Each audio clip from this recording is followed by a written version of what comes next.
एक बहुत ही लंबी रेस होती है और इस रनिंग को कंप्लीट करने में सबसे अहम भूमिका जो निभाती है वो है आपका स्टेमिना और दूसरा आपका रनिंग करने का तरीका। अगर आपको दौड़ने का सही तरीका पता है तो आप बड़े ही आसानी से 5 किलोमीटर की रनिंग को कंप्लीट कर सकते हो और अपना सिलेक्शन ले सकते हो। इसीलिए आज के इस वीडियो में मैं आपको 5 किलोमीटर रनिंग का सबसे आसान तरीका बताऊंगा और साथ ही साथ कुछ ऐसे टिप्स के बारे में बताऊंगा जिससे आपकी रनिंग कई गुना ज्यादा बेहतर हो जाने वाली है। इसलिए वीडियो को पूरा एंड तक जरूर देखिएगा और एंड वाले टिप को तो जरूर जानिएगा। टिप्स नंबर 1, रनिंग से पहले वार्म अप और स्ट्रेचिंग जरूर करें। देखिए, जब हम लोग रनिंग शुरू करते हैं उससे पहले हम लोग का पूरा बॉडी रिलैक्स मोड में होता है। हमारी बॉडी के जितने भी मसल्स हैं वो पूरी तरीके से रिलैक्स होती है और अगर आप ऐसे स्टेट में डायरेक्ट रनिंग स्टार्ट कर देते हो तो इससे आपके पूरे मसल सही से नहीं खुल पाते हैं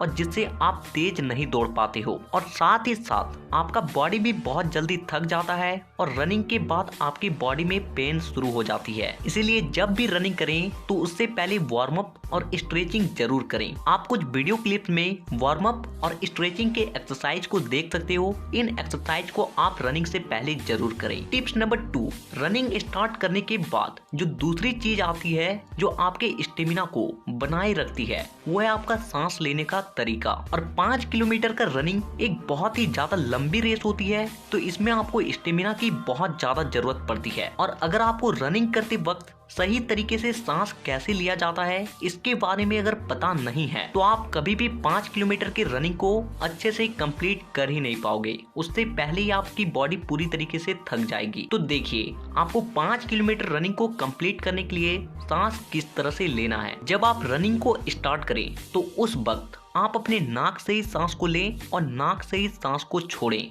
और ऐसा इसलिए क्योंकि शुरू में आपकी बॉडी में बहुत ज्यादा स्टेमिना होती है और इसीलिए आपके बॉडी को ज्यादा ऑक्सीजन की नीड नहीं होती है। इसके बाद आप कुछ किलोमीटर तक इसी तरह से सांस लेकर और छोड़कर दौड़ें और फिर आपको दौड़ते दौड़ते ये एहसास होने लगे कि आपका बॉडी थक रहा है, इसको और ज्यादा ब्रीथिंग की जरूरत है। तब आपको कुछ इस तरीके से सांस को लेना है। आप जिस तरह से नाक से सांस को ले रहे थे उसी तरीके से लेना है, लेकिन नाक से सांस को छोड़ना नहीं है बल्कि अपने मुंह से सांस को छोड़ना है। और इस तरीके से आपको लगभग 4 किलोमीटर की रनिंग कंप्लीट करनी है। और इसके बाद जो लास्ट का 1 किलोमीटर रनिंग बच जाए तो उस वक्त आपको अपने मुंह से सांस को लेना है और अपने नाक से सांस को छोड़ना है, क्योंकि उस वक्त आपकी बॉडी पूरी तरीके से थक जाती है और आपकी बॉडी को बहुत ज्यादा ब्रीथिंग की जरूरत होती है। तो अगर आप इस तरीके से सांस लेकर 5 किलोमीटर रनिंग को दौड़ते हो तो आपकी बॉडी बहुत कम थकेगी और आप बड़े ही आसानी से रेस को कंप्लीट कर लोगे। टिप्स नंबर 3,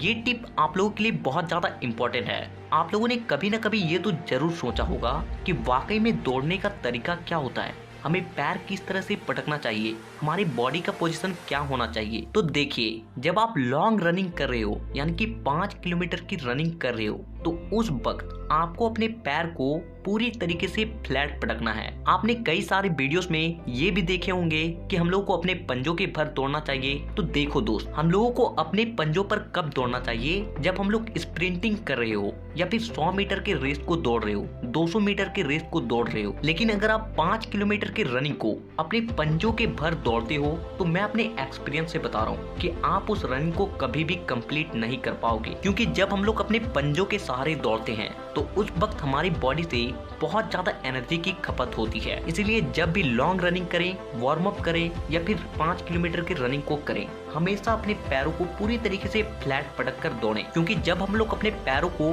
पूरी तरीके से फ्लैट पटक कर दौड़ते हैं तो उस वक्त हमारे पूरे बॉडी का जो वजन है हमारे पूरे फ्लैट पैर पर जाता है और जिससे हम लोगों के पैरों को पटकने से हम लोगों को बहुत कम प्रभाव पड़ती है। और इसका और एक फायदा ये होगा कि कभी कदार आपने सुना होगा ना कि नस खिंच जाते हैं दौड़ते दौड़ते, तो वो आपके साथ कभी भी नहीं होगा अगर आप अपने पैरों को फ्लैट पटक कर दौड़ते हो। तो ये बात हो गई कि आपको अपने पैरों को किस तरह से पटक कर दौड़ना है। तो अब बात करते हैं कि आपके बॉडी का पोजीशन क्या होना चाहिए रनिंग करते वक्त। तो देखिए, जब आप रनिंग करते हो तो उस वक्त आपकी बॉडी का जो पोजीशन है वो 15 से 30 डिग्री तक आगे की ओर झुका हुआ होना चाहिए। लेकिन ध्यान रहे, आपका बॉडी आगे की ओर तो झुका हो लेकिन आपका सिर पूरी तरीके से स्ट्रेट होना चाहिए, क्योंकि जब हम लोगों का बॉडी आगे की ओर झुका हुआ होता है तो हमारी बॉडी को ऐसा फील होता है कि हम लोग आगे की ओर गिरने वाले हैं, और जिससे हमारे पैर बहुत जल्दी जल्दी आगे की ओर बढ़ने लगती है, और जिससे हमारी रनिंग स्पीड काफी ज्यादा बढ़ जाती है।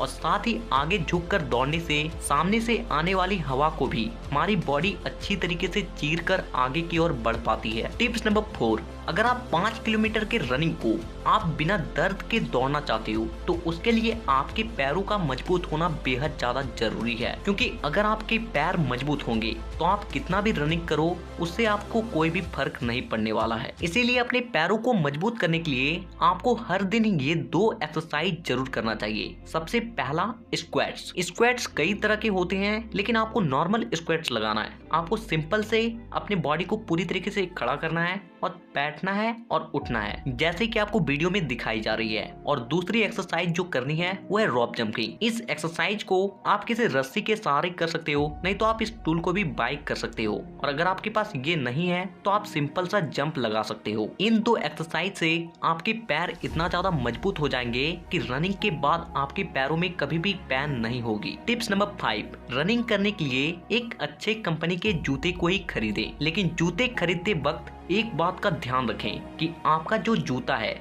आपके पैर से थोड़ा सा बड़ा होना चाहिए, ज्यादा नहीं, थोड़ा सा बड़ा होना चाहिए। ऐसा इसलिए क्योंकि अगर आप पूरी तरीके से टाइट जूते को खरीदते हो तो इससे आपका पैर पूरी तरीके से टाइट हो जाता है, और जिससे आपके पैरों में ब्लड सर्कुलेशन अच्छे तरीके से नहीं हो पाती है, और इससे रनिंग के बीच में ही आपके पैरों में दर्द होना शुरू हो जाती है। इसलिए अपने साइज से थोड़ा सा बड़ा जूता खरीदे। टिप्स नंबर 6, 5 किलोमीटर की रनिंग एक बहुत लंबी रेस है, और इसे कंप्लीट करने के लिए आपको बहुत ज्यादा एनर्जी की जरूरत है। और एनर्जी आपको कहाँ से मिलती है? आपके खान पान से, आपके डाइट से मिलती है। तो मैं आपको कुछ चीजों का नाम बताता हूँ जिसे अगर आप सेवन करते हो तो इससे आपको एनर्जी तो मिलेगी ही, और साथ ही साथ ये आपके स्टेमिना को भी बढ़ाएगी। तो इसमें से सबसे पहली चीज जो है वो आप सभी को पता है, वो है चना।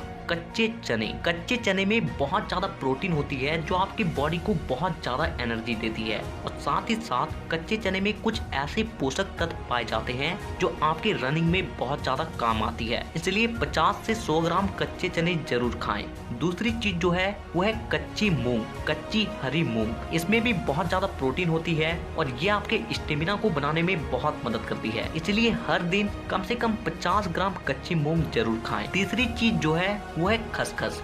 जिन लोगों के सांस बहुत जल्दी फूल जाते हैं उसके लिए ये रामबाण है। आप में से बहुत से लोग इसके बारे में नहीं जानते होंगे। आप किसी भी राशन के दुकान में जाकर इस चीज को खरीद सकते हो। इसका नाम है खसखस। अगर आप खसखस को 10 दिन तक दूध के साथ सेवन करते हो ना, तो आपकी जो रनिंग के वक्त सांस फूलने की समस्या है वो पूरी तरीके से दूर हो जाएगी। चौथी चीज जो है वो है अनार का जूस। अनार का जूस आपके ब्लड सेल्स को एक सुपर ब्लड सेल्स बना देती है, और जिससे आपकी बॉडी को एक अलग ही प्रकार की एनर्जी मिलती है। इसलिए हफ्ते में एक दिन, नहीं रोज, लेकिन हफ्ते में एक दिन अनार का जूस जरूर पिएं। पांचवी चीज जो है वो है हनी, यानी कि मधु। हनी के थोड़ी मात्रा में ही बहुत ज्यादा कैलोरी होती है, और ये आपके स्टेमिना को बनाने में नंबर 1 पे आती है। इसलिए कम से कम 1 ढक्कन हनी रोज पिएं। छठी चीज जो है वो है केले। केले आपकी बॉडी में एनर्जी देती है, और जिससे आप रनिंग करते वक्त बहुत कम थकते हो, शरीर में फुर्ती रहती है। सातवीं चीज जो लेनी है वो है बॉयल अंडे। एक बॉयल अंडे में लगभग 6 ग्राम प्रोटीन होती है, और रनिंग करते वक्त आपके बॉडी को बहुत अधिक प्रोटीन की नीड होती है। इसलिए कम से कम 1 से 2 बॉयल अंडे जरूर खाएं। तो ये कुछ टिप्स थे जिसे अगर आप 1 मंथ तक फॉलो करते हो तो I am 100% sure with my experience